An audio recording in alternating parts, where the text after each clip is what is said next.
Today we're going to take a look how to make this a really cool motion blur effect with gradients here in Photoshop. I'm going to go with this model as a reference and I want to eliminate this black area, so I'm going to crop it, select the crop, and I'm going to bring it down. And by the way, this is my artboard size I'm going to go with. And now we're going to go and select the polygonal lasso tool, and I want to select half of the model's face. So basically I'm going to start from here, I'm going to cross here, and I also going to select this area, go all the way around and connect it.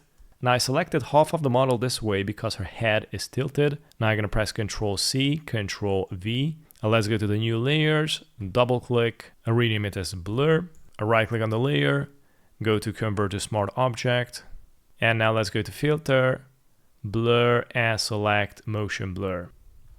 I'm going to decrease the motion blur to 530, click OK, and let's go to layers, press Ctrl J to duplicate the motion blur, and I'm going to go and double click here at the motion blur at the second layer, and here I'm going to go and increase it to 840, click OK, and if I move this layer around, we got even more blur going on.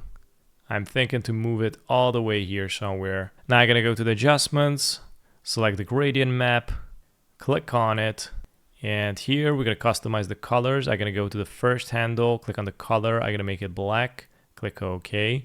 Let's add another one here, and I'm going to make this one some greenish, dark blue green somewhere here, click OK. Let's add another one here, and this is going to be red.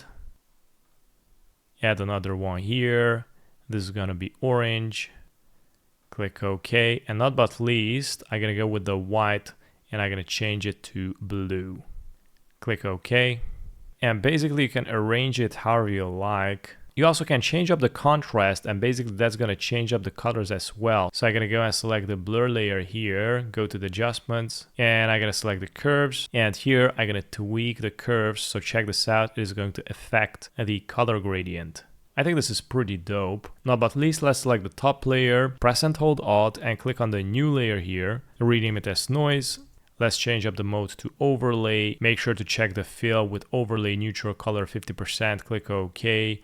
Right click on the noise, convert to smart object, go to the filter, noise, add noise, and here you can adjust the noise however you like. I'm gonna go with 70-ish, click OK. And this is how I made this really cool motion blur effect here in Photoshop. Thanks for watching.